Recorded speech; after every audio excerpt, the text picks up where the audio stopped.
Virginity, a concept wrapped in myths, power, and centuries of obsession, has long transcended the boundaries of biology. It has been idolized, weaponized, and tragically misunderstood. Across civilizations, virginity has often represented more than physical innocence. It became a symbol of virtue, honor, and societal value. For women in particular, it became a standard against which their worth was measured, sometimes revered, often feared. From ancient times to the modern era, societies have enforced this fragile notion of purity with alarming intensity. The preservation of virginity wasn't always about personal morality or religious virtue. Often it was about control. It was a way for patriarchal systems to police women's bodies, behavior, and choices. And when reality didn't conform to expectation, history reveals a disturbing trend: the elaborate and often painful attempts to fake what was never meant to be proven. Consider the Middle Ages, where chastity belts, whether real or imagined, symbolized the extreme lengths to which societies would go to guard a woman's perceived purity. Or Georgian England's upper-class women, who inserted lemon-soaked sponges to simulate the signs of virginity on their wedding night. In 19th century China, artificial hymens became a discreet tool for desperate brides-to-be. These were not isolated practices. They were echoes of a global pressure that spanned time, class, and culture. But why such desperation? Why such an enduring fascination? Virginity wasn't just a moral ideal. In many societies, it was currency, tied to marriage prospects, dowries, honor, and even national identity. It could elevate a family's status or doom a woman to disgrace. The result? A long, painful history of illusion, pressure, and physical manipulation, all in service of an invisible ideal. As feminist author Germaine Greer once remarked, the traditional paradigm of virginity is something to be lost or given away. The modern one is something to be gotten rid of. This quote cuts to the heart of a paradox: a world that insists women must be pure, and then punishes them for it. This is not just a history of biology. It's a history of fear, of expectation, and of survival. Join us as we journey through the veiled rituals, brutal customs, and silent rebellions that shaped the disturbing art of faking virginity. A tale where illusion was often the only form of escape. In the vast tapestry of human history, virginity has not merely been a private matter. It has been a cornerstone of societal identity, ritual, and control. The earliest civilizations revered it not only as a virtue, but as a vessel for spiritual, familial, and political order. Let us begin in ancient Egypt, around 3100 BCE, where purity was visually expressed in daily attire. Young women often wore an additional layer of cloth over their garments, a symbolic veil that marked their untouched status. This subtle piece of clothing communicated an immense societal expectation, one not easily cast off. Travel forward to ancient Greece, where virginity evolved from a symbol of chastity into one of divine power and honor. The goddess Athena, a paragon of wisdom and warfare, was known as the Eternal Virgin. But her virginity wasn't about moral innocence. It signified autonomy, strength, and self-mastery. It was a powerful declaration of independence in a male-dominated pantheon. Meanwhile, Artemis, another virgin goddess, represented something entirely different: freedom and the unrestrained spirit of the wilderness. Through both goddesses, Greece offered a dual portrait of virginity, one intellectual, the Iade, other wild, but both revered. In ancient Rome, the reverence for virginity took a dangerous turn. The Vestal virgins, priestesses of the goddess Vesta, held sacred responsibilities such as maintaining the eternal flame of Rome, a symbol of the empire's continuity and sanctity. However, their virginity wasn't just spiritual, it was strictly enforced. If a Vestal was found to have broken her vow of chastity, her punishment was severe and irreversible: burial alive. In Rome, purity wasn't just a moral virtue, it was state policy. Across the world in ancient China, virginity played a central role in traditional marriage customs. The Zhou dynasty, which began around 2070 BCE, codified courtship and marriage. in the practice known as 3 letters and 6 etiquettes. A bride's virginity was symbolically represented through the use of the color red, vibrant in wedding garments and decorations, symbolizing both fertility and joy. But beneath the celebration, the unspoken expectation remained. A bride must arrive pure, untouched, and unquestioned. Virginity in antiquity wasn't just a condition of the body, it was a cultural blueprint. It was sewn into wedding ceremonies, carved into mythologies and enforced by spiritual and civic institutions alike. From the divine pedestal of Athena to the mortal fear of a Vestal virgin's transgression, societies used virginity to define honor, establish control, and enforce gendered power structures. Despite the geographical distances and differences in belief, one thread ran common. The value of a woman was often pinned to the perception of her purity, a legacy that would echo across centuries. While beliefs surrounding virginity varied across cultures, one thing remained consistent. Societies didn't just value virginity, they ritualized it. These practices, often elaborate and invasive, were intended to publicly affirm what should have remained private. Across continents and centuries, cultures designed intricate and sometimes brutal ceremonies to test, confirm, or display a woman's virginity. In Babylon, one of the earliest civilizations dating back to 1894 BCE, the sacred marriage ritual served as both a spiritual rite and a societal statement. In this annual ceremony, a high priestess, representing the goddess Inanna, was symbolically united with the king, who embodied the god Dumuzi. This ritual wasn't merely ceremonial, it reinforced the divine authority of the state. The priestess's virginity was crucial to the sanctity of the rite, highlighting how female purity was embedded in political and religious legitimacy. Centuries later, in medieval Europe, virginity was no less scrutinized. Between the 5th and 15th centuries, one disturbing tradition gained popularity: the cloth test. On the wedding night, a white sheet was spread beneath the newlywed couple. The next morning, this sheet was examined, often publicly, for bloodstains, taken as evidence of the bride's purity. If the sheet remained unstained, it could lead to accusations, shame, or even annulment. This grotesque ritual placed a woman's worth in a single moment, judged by a stain or the lack of one. Meanwhile, in Japan's Heian period, 794–1185, virginity took on a symbolic form rather than a physical test. Aristocratic women, before entering marriage, would blacken their teeth in a practice known as ohaguro. Though primarily a beauty standard, this ritual subtly marked the transition from youth and maidenhood to maturity and marital readiness, a social signal that a new chapter in life had begun.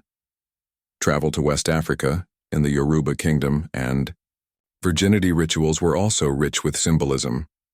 During the wedding ceremony, a bride would be given a pristine white cloth. On the morning after consummation, the groom was expected to display the cloth, now stained with blood, as proof of her virginity. When confirmed, this symbolic gesture became a moment of communal celebration. But without the expected sign, it could invite gossip, shame, or worse. Across the Atlantic, the ancient Maya had their own interpretation. After a daughter's wedding night, her mother would inspect the bedsheets. If no trace of blood was found, it was considered a bad omen and could bring dishonor to the family. This maternal involvement added another layer of social pressure, turning private moments into familial tests of virtue. These rituals, though culturally distinct, reveal a sobering truth. Women's bodies were turned into battlegrounds for societal values. Virginity wasn't just expected, and it was inspected. The private was made public. The intimate was reduced to evidence. From Babylon to Europe, Japan to Africa, these customs underscore a shared human impulse, the desire to regulate purity through ritual, often at the expense of dignity. It was a global performance of control, wrapped in cloth, blood, and spectacle. The Bible, one of the most influential texts in human history, has profoundly shaped cultural perceptions of virginity for millennia. Rooted in spiritual doctrine, Its teachings elevated virginity to a divine status, transforming it into both a moral ideal and a rigid social expectation. Through its verses and stories, virginity became more than just a physical state. It became a spiritual symbol, tightly woven into the fabric of Judeo-Christian life. At the heart of this belief is the figure of Mary, a humble young woman from Nazareth. Revered as the Virgin Mary, she is one of the most iconic symbols of purity in religious history. According to the Gospel of Luke, the angel Gabriel announced that she would conceive a child by the Holy Spirit, maintaining her virginity in the process. This miraculous conception wasn't just about divinity, it elevated virginity to celestial heights. Mary's purity became a moral blueprint, shaping centuries of Christian ideals about womanhood, obedience, and sanctity. But the Bible's portrayal of virginity doesn't rest solely on reverence. In many passages, it carries severe consequences for transgression. Deuteronomy 22 delivers one of the most harrowing examples. If a newlywed woman was found not to be a virgin, she could be dragged to her father's doorstep and stoned to death by the men of her village. This stark command reveals how virginity was treated not as personal virtue, but as a matter of legal and communal honor, one that justified deadly punishment. In the book of Matthew, the parable of the 10 virgins presents a more symbolic angle. 10 maidens await the arrival of a bridegroom. 5 are wise, bringing extra oil for their lamps. 5 are foolish and unprepared. When the bridegroom arrives at midnight, only the wise are welcomed. The others are locked out. Here, virginity is portrayed as more than physical. It represents vigilance, readiness, and spiritual discipline. It's a metaphor for moral preparedness in the face of divine judgment. The Book of Judges tells a darker, more tragic tale, that of Jephthah's daughter. After securing victory in battle, Jephthah vows to sacrifice the first person he sees upon his return home. That person is his only child, a virgin daughter. True to his vow, he allows her to mourn her virginity in the mountains for 2 months, before fulfilling the sacrifice. Her fate underscores how virginity was deeply tied to a woman's destiny, not only as a mark of honor, but as the tragic end to an unlived life of courtship and motherhood. Even in the New Testament, virginity becomes a spiritual calling. In his letter to the Corinthians, the Apostle Paul writes, "An unmarried woman or virgin is concerned about the Lord's affairs. Her aim is to be devoted to the Lord in both body and spirit." 1 Corinthians 7.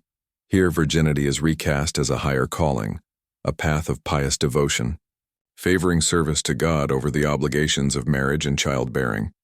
These biblical narratives did more than echo through sermons.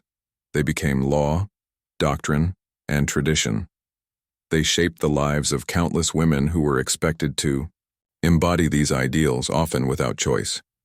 Virginity became both a spiritual asset and a societal weapon, a standard that granted respect when upheld and delivered ruin when questioned. From divine miracles to deadly punishments, the Bible codified virginity into the foundation of Western culture. And as we'll see in the centuries that followed, its influence did not remain confined to Scripture. It extended into the politics, marriages, and bodies of women across the world. As Europe stepped into the long and turbulent era known as the Middle Ages, roughly from the 5th to the 15th century, virginity evolved from a personal virtue into a powerful political asset. No longer confined to spiritual realms or religious institutions, the idea of purity became a strategic tool, shaping dynasties, territorial negotiations, and the very map of medieval power. At the heart of this transformation was feudalism, a rigid social hierarchy where alliances between noble families were often forged through marriage. But not just any marriage. The bride's virginity was the ultimate seal of trust, her untouched status seen as a guarantee of lineage purity and family honor. A chaste bride offered not only social prestige but also political leverage. Her virtue could determine the outcome of a treaty, the strength of a kingdom, or the legitimacy of an heir. A striking example of this can be seen in the 1137 union of Eleanor of Aquitaine and Louis VII of France. Eleanor, one of the wealthiest and most influential women of her time, brought with her the vast and coveted territory of Aquitaine. Her virginity, assumed and prized, was a political bargaining chip, essential in securing her marriage to the French king and cementing a union that momentarily shifted the balance of power in Western Europe. Her virtue wasn't just a matter of court gossip, it was statecraft. At the same time, the cult of virgin saints flourished across medieval Christendom. Figures like Saint Cecilia, the patroness of music, and Saint Agnes, known for her youthful martyrdom, were exalted for their unwavering chastity. Their stories were repeated from pulpits and inscribed into stained glass, teaching generations that virginity was the path to holiness, divine favor, and eternal reward. These saints became not just spiritual icons but societal templates, ideals for women to emulate and warnings against deviation. This reverence extended into the arts. The ideal of the untouched maiden became a staple of courtly love literature, which romanticized the pursuit of a noble and unattainable woman. In tales like Sir Thomas Malory's Le Morte d'Arthur and Chaucer's Canterbury Tales, knights were depicted performing grand acts of chivalry to win the favor of a virtuous lady, often a virgin of high rank. These literary themes weren't innocent fantasies. They reinforced a cultural standard in which a woman's worth was intertwined with her purity, and her power, if any, was limited to the influence she wielded through her virgin status. In this era, virginity was not just about personal virtue or religious devotion. It became a currency of influence. Noble families guarded it, monarchs demanded it, poets idealized it, and women, especially those of noble birth, bore the crushing weight of it. But beneath the hymns and oaths, the reality was far more complex. Many women were coerced into upholding a performance of purity, often with no agency in the matter. Virginity was politicized, weaponized, and traded, leaving little room for personal freedom. In the Middle Ages, the virgin was not simply a woman. She was a pawn, a symbol, a standard, elevated in image, restricted in reality. Throughout history, when virginity became a requirement, illusion became a survival tactic. Across empires and eras, women, bound by the immense pressure to appear pure, devised creative, desperate, and often painful methods to simulate virginity. These weren't merely deceptions. They were acts of resistance, survival, and in many cases, sheer necessity.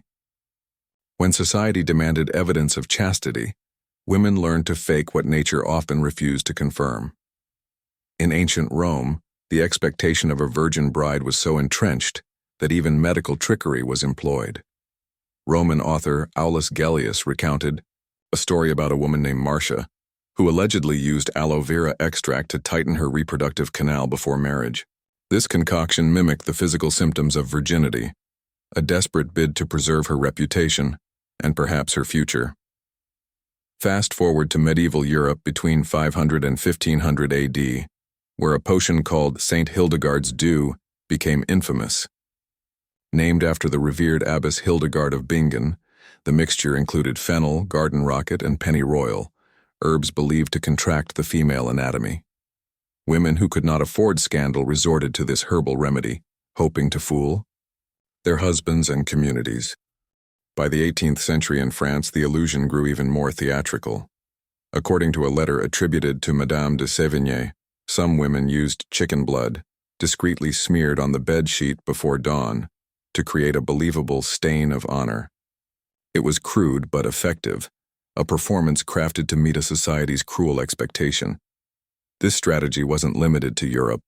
In cultures from China to India, women resorted to similar tactics. Artificial hymens, thin membranes designed to mimic the rupture and bleeding falsely associated with first intercourse, were reportedly used to appease grooms and in-laws alike. These items, fragile and secretive, became part of the bridal preparation in many regions where virginity equaled virtue. As time moved forward, the tools of illusion advanced. By the late 20th century, technology joined the deception. Medical science introduced hymenoplasty, a surgical procedure to reconstruct the hymen, creating the physical illusion of virginity. This surgery, still performed today, remains controversial. Critics argue it reinforces oppressive norms, while others see it as a last resort for women navigating cultures where non-virgin brides are shamed, punished, or worse. Clandestine artifacts and cosmetic interventions aside, one truth endures. These methods of feigning purity were never born from vanity. They were born from fear. Fear of rejection, fear of violence, fear of dishonor. In societies where a woman's worth was tied to her chastity, the ability to fake virginity became a lifeline. It's a haunting paradox that in order to survive oppressive expectations, women had to master the art of illusion. Their bodies became stages, their lives a performance, all to meet the unattainable standards imposed by cultures more concerned with appearances than humanity. In the midst of war, chaos, and male-dominated power structures, one young woman rose not only as a military leader but as a symbol of divine purity and unshakable purpose. Her name was Joan of Arc, and her virginity became more than a personal fact. It became the armor of her reputation, the foundation of her authority, and ultimately, a weapon wielded both for her and against her. Born in 1412 in the rural village of Domremy in northeastern France, Joan, affectionately known as La Pucelle, or the Maid, grew up during the brutal backdrop of the 100 Years' War between France and England. At the age of 13, she claimed to receive visions from Saints Michael, Catherine, and Margaret, commanding her to deliver France from English domination and see Charles VII crowned king. What made people listen to a teenage peasant girl? Her unwavering faith, her charisma, and her proclaimed virginity. In a deeply religious and patriarchal society, Joan's chastity was seen as proof of divine selection. She was examined by church officials and physicians who not only tested her mental fitness but also confirmed her physical virginity, a fact used to validate her heavenly visions. In the minds of many, only a woman so pure, so untouched by the world could be chosen by God. Armed with this divine legitimacy, Joan donned male armor and led French forces to a stunning victory at Orléans in 1429. Her virginity, combined with her courage and clarity of mission, helped unite a fractured kingdom. To the soldiers, she was a sacred protector. To the faithful, a saint in the making. To the nobility, a miraculous force they couldn't ignore. But purity in such a dangerous world invited peril. When Joan was captured by the Burgundians in 1430 and handed over to the English, her virginity, once a source of power, became part of her downfall. During her imprisonment, she continued to wear male clothing, not as an act of defiance but as protection against assault. "It is better to wear a soldier's trousers," she reportedly said, "than to risk a woman's violation." This choice was later twisted and weaponized. Her male attire became a formal charge of heresy in the Church's trial against her. Her chastity, fiercely guarded and well known, couldn't save her from the politics of power. In 1431, at the age of just 19, Joan was burned at the stake in Rouen. Her virginity, publicly affirmed, spiritually praised, was not enough to preserve her from the flames, but it was enough to elevate her into legend. Just 25 years after her execution, Joan was declared innocent. In 1920, nearly 500 years later, she was canonized as a saint by the Roman Catholic Church. Her virginity was once again emphasized, now not as a tool of interrogation or control, but as a mark of her divine calling and moral purity. Joan of Arc remains a powerful figure, not just for her military leadership or spiritual vision, but for the way she redefined what it meant to be a virgin in a brutal world. Her chastity wasn't submission. It was resistance, independence, and divine allegiance, a spiritual armor in a world built to tear her down. In the grand theater of monarchy, no queen wielded her virginity with more political brilliance than Elizabeth I of England.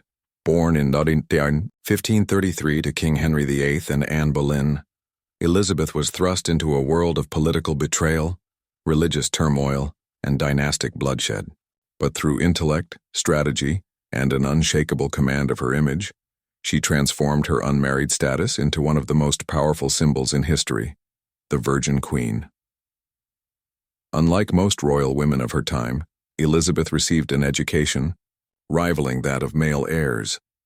Fluent in multiple languages, deeply versed in politics, history, and the classics, she was prepared not just to marry power, but to become it. And she did. When she ascended the throne in 1558, England was fractured. Religious divisions, economic instability, and foreign threats loomed over the kingdom. As a young, unmarried woman, Elizabeth was expected to secure her position by marrying quickly, ideally to a powerful European prince who could stabilize her rule. But Elizabeth had other plans. She refused to marry. Not once. Not ever. And in doing so, she turned virginity into sovereignty. Elizabeth understood that marriage, especially to a foreign ruler, would compromise her authority.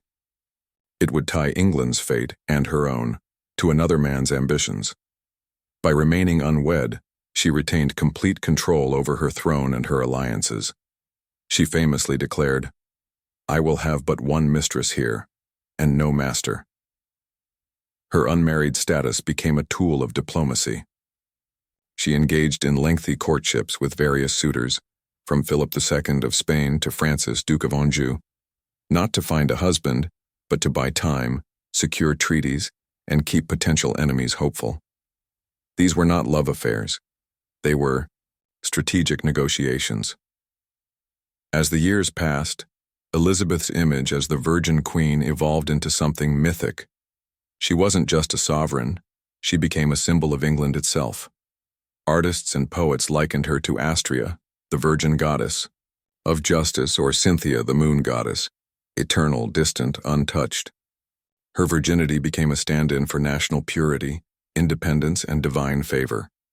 Perhaps the most striking visual representation of this was the Siege of Mons portrait, where Elizabeth is painted with a white ermine at her feet, a traditional symbol of chastity.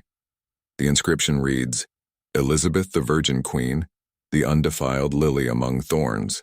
She wasn't just ruling, she was embodying the ideal of moral authority and national sanctity. But Elizabeth's virginity wasn't simply spiritual or symbolic, it was also deeply pragmatic. By claiming chastity, she avoided the threats of childbirth, the dangers of inheritance disputes, and the overshadowing influence of a husband. She remained the absolute center of power, a feat almost unimaginable for a woman of her era. Over her 44-year reign, Elizabeth steered England into a golden age of exploration, art, and national identity. The Elizabethan era became a cultural high point, with figures like William Shakespeare, Christopher Marlowe, and Sir Francis Drake shaping the legacy of her rule. Elizabeth died in 1603, unwed and without heirs. But her virginity outlived her, not as a private truth, but as a public legend. It was a mask, a message, a monarchy. In a world that tried to reduce women to their purity, Elizabeth flipped the narrative. She didn't serve virginity. She made it serve her.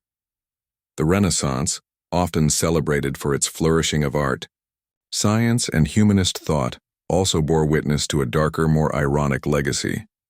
The obsession with controlling women's sexuality through illusion, manipulation, and myth.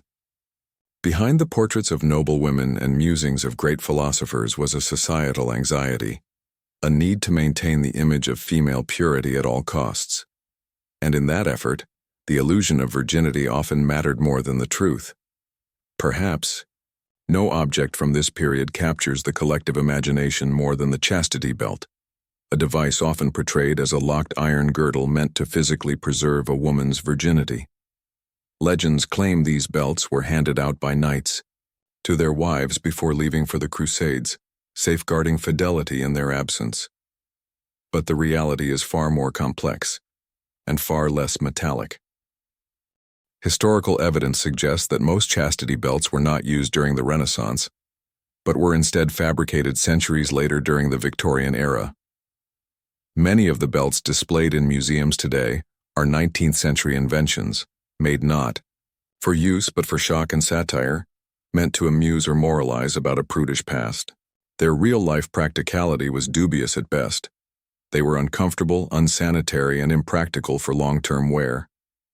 Still, the idea of the chastity belt, whether real or myth, reflected a powerful cultural fear that a woman's body needed to be locked, guarded, and inspected, and where actual hardware failed, rituals and fake evidence took its place. In Renaissance Europe, the value of a woman's virginity was directly tied to her dowry, honor, and marriageability. Families and brides went to disturbing lengths to produce the appearance of purity, whether it was true or not. One common method involved the use of capon's blood, taken from a castrated rooster. A bride-to-be might hide a pouch of this blood in her bedding and burst it on the wedding night to simulate hymenal bleeding. The next morning, the telltale stains on the sheets would be presented as proof of her virginity, an essential performance in an era where a missing stain could unravel lives. Beyond deception, women turned to the medical remedies of the day.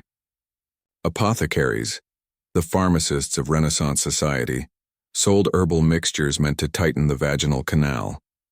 These remedies often included ingredients like vinegar, alum, and astringent herbs, all meant to give the illusion of a body that had never known intimacy. But these treatments were harsh, sometimes painful, and carried risks of infection or long-term damage. What these practices reveal is not a commitment to morality, but a society obsessed with image, willing to push women into deception for survival. Virginity was no longer a personal reality. It was a public performance, and the woman's body became a stage upon which honor, family status, and male pride were all theatrically displayed. Ironically, during the very period when Europe was awakening to reason, human dignity, and intellectual freedom, women were being forced into elaborate physical fictions, all to satisfy a demand for proof that could never truly be proven. As the Renaissance gave birth to realism in art and anatomy in science, the notion of virginity remained, curiously mythic, cloaked in ritual, blood, and silence. It was a time of awakening. Yet for many women it remained a time of constraint and control, masquerading as virtue. As European empires expanded across continents in the 15th to 19th centuries, they didn't just bring ships, soldiers, and trade. They brought with them their values, their beliefs, and their rigid codes of morality, among them an obsessive emphasis on female virginity. In the hands of colonizers, virginity became a powerful cultural weapon, used to redefine, suppress, and reshape the identities of the people they conquered. In many indigenous cultures, sexuality, including premarital relationships, was understood in far more diverse and nuanced ways. But the arrival of European colonial forces imposed a new standard, one rooted in Christian ideals, patriarchal control, and the notion that virginity was a measure of a woman's worth and her civilization's purity. Take the case of the Arawak peoples of the Caribbean. Before Columbus set foot in the Americas, many Arawak communities had relatively open attitudes toward courtship and sexuality. But when Spanish conquistadors arrived in the late 15th century, they judged these customs as savage. Virginity became part of the civilizing mission, a tool to shame, correct, and dominate. In Africa, colonization brought similar upheaval. Prior to European influence, many African societies celebrated womanhood, fertility, and sexuality through diverse rituals. These were not shameful but sacred, rites of passage into adulthood. But as French, British, and Portuguese colonizers seized land and rewrote law, they also imposed Victorian ideals that equated purity with morality. African customs were dismissed as barbaric, and European gender norms were enforced, often violently. Perhaps one of the most striking examples lies in India, colonized by the British Crown during the height of the Victorian era. Under British rule, sexual repression and moral rigidity were exported alongside railroads and bureaucracy. Virginity became entwined with legal codes and caste enforcement. Even ancient Indian traditions like Tantra, which embraced sexuality as sacred, were labeled immoral and pushed underground. The colonizers defined what was honorable and shameful, and virginity was recast as a moral necessity, a sign of compliance with empire. One woman who challenged this imposition was Rukmabai, an Indian girl married off as a child who later refused to live with her husband. Her defiance in the late 19th century sparked widespread legal debates in both India and Britain. To many conservatives, her rejection of marital duty and virgin ideals was scandalous. But to reformers, she became a symbol of resistance, standing against a system that used purity as a form of imprisonment. This colonial reshaping of virginity wasn't just cultural, it was political.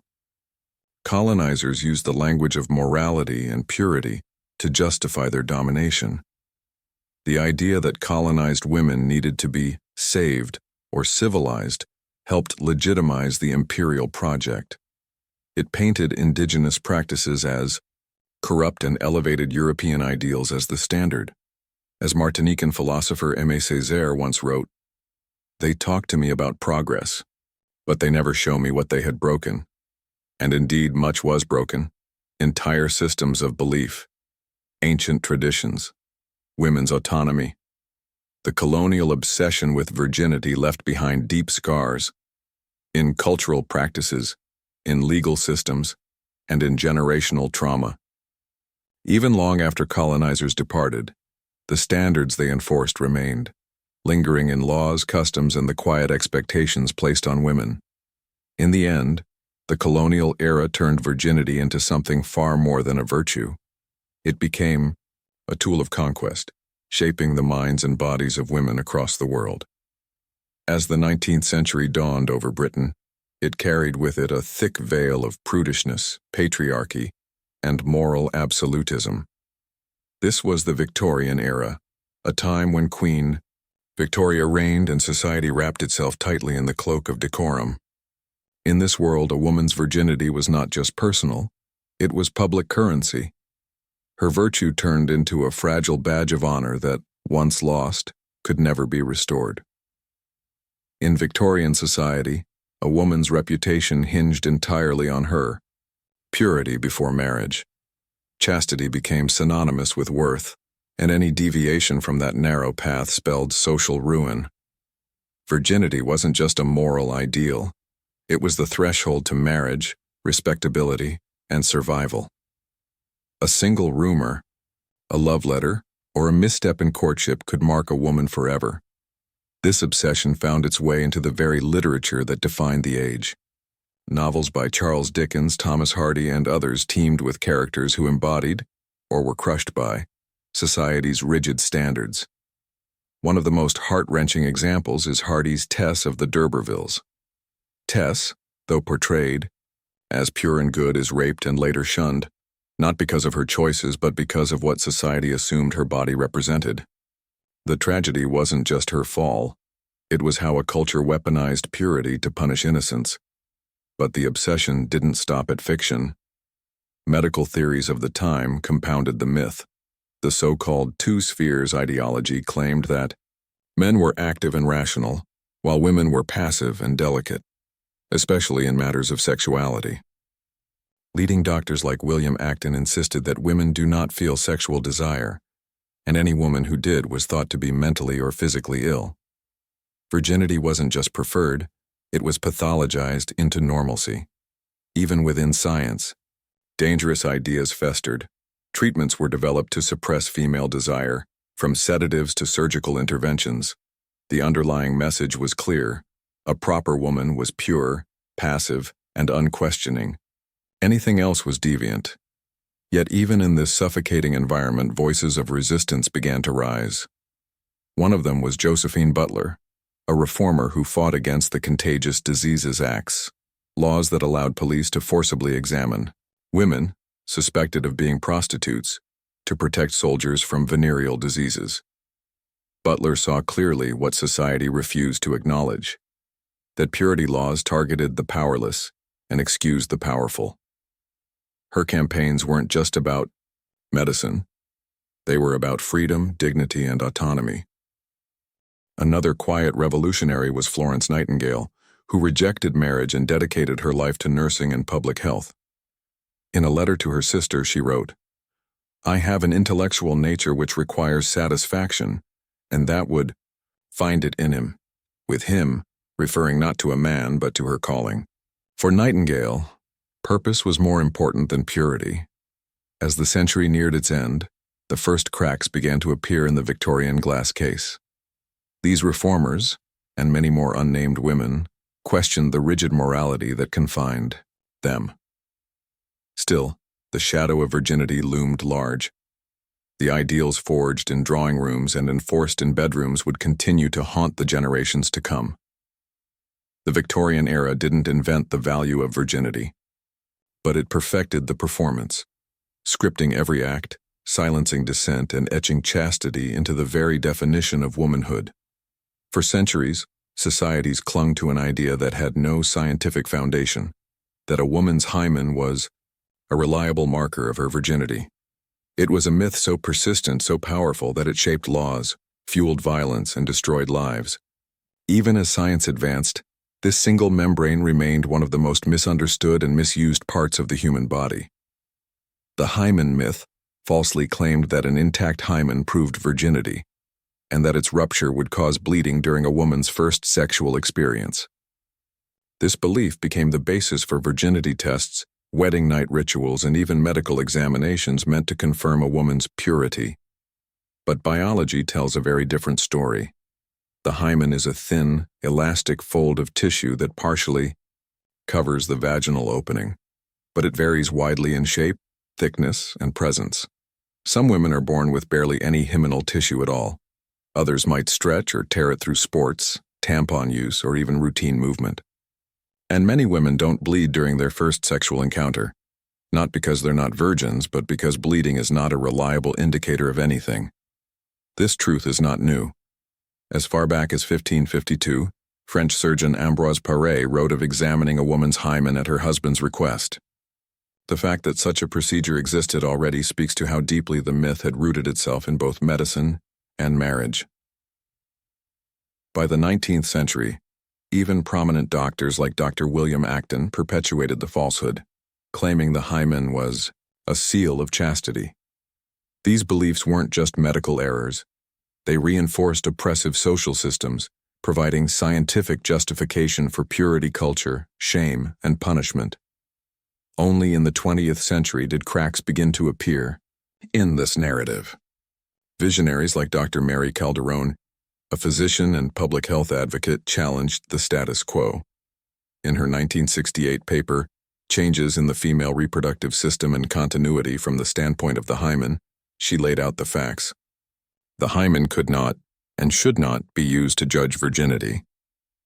Her work helped shift the medical community toward truth and responsibility, yet the myth proved stubborn. In 2019, the World Health Organization, WHO, released official guidelines condemning virginity testing, calling it unscientific, unethical, and a violation of human rights. That such a declaration was necessary in the 21st century shows how dangerously persistent this misinformation remains.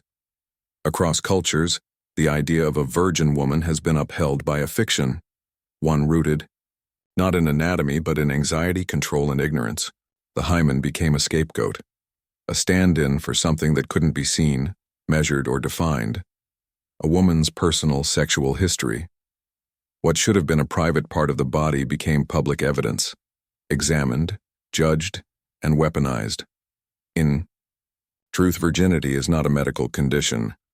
It is a social construct, shaped by centuries of myth and fear, and the longer society clings to the lie that a piece of tissue can define worth, the longer it fails to see women as whole human beings.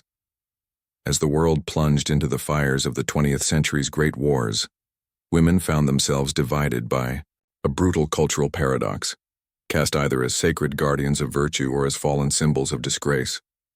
In times of global conflict, when gender roles shifted and survival became currency, the age-old obsession with virginity didn't disappear. It sharpened. During World War I and II, the image of the ideal woman was carefully curated by propaganda. She was loyal, chaste, patriotic, the emotional backbone of the nation. Posters portrayed her as the woman who waited faithfully, kept the home fires burning, and resisted temptation.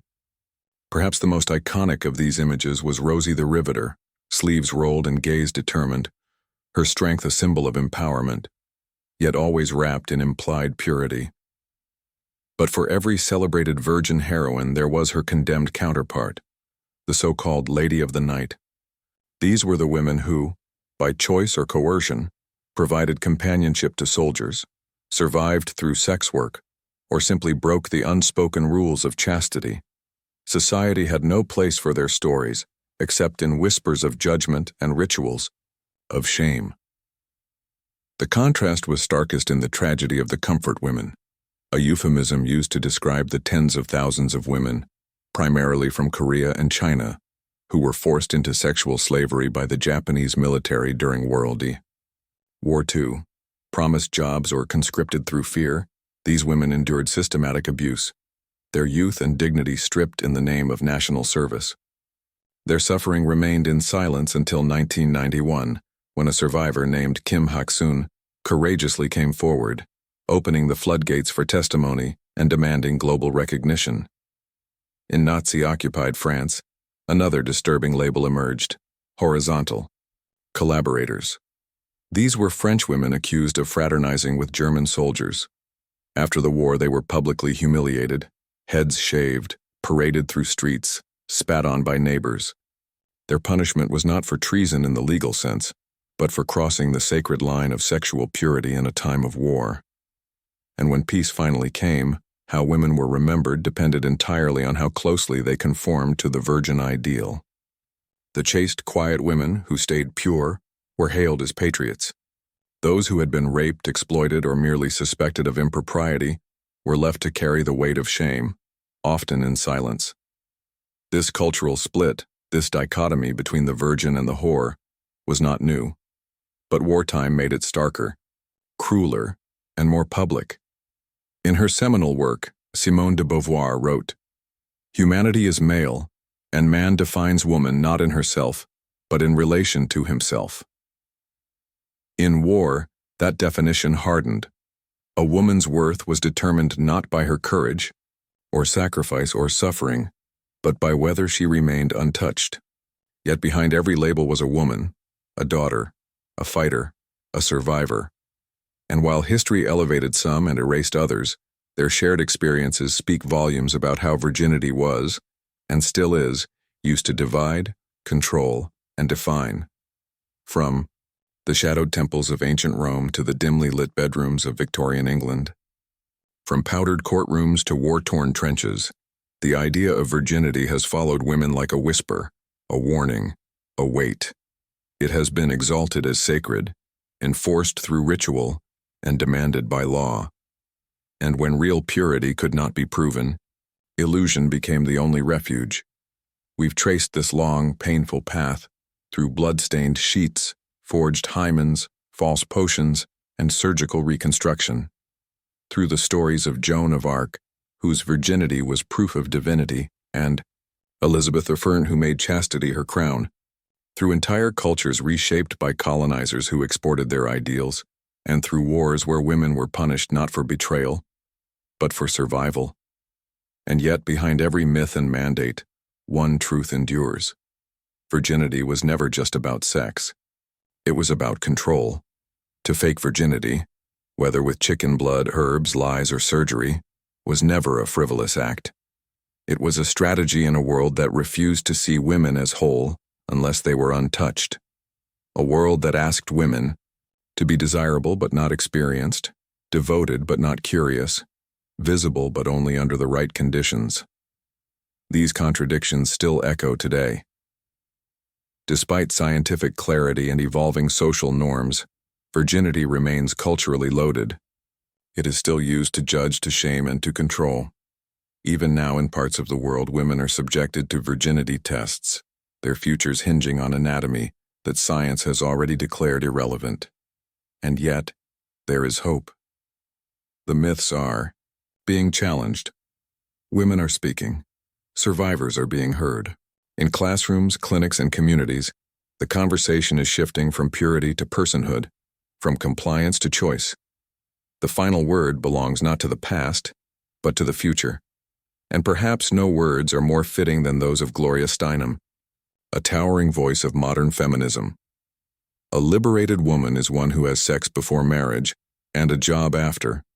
It is a reminder that a woman's worth lies not in her virginity, but in her agency, her voice, and her freedom.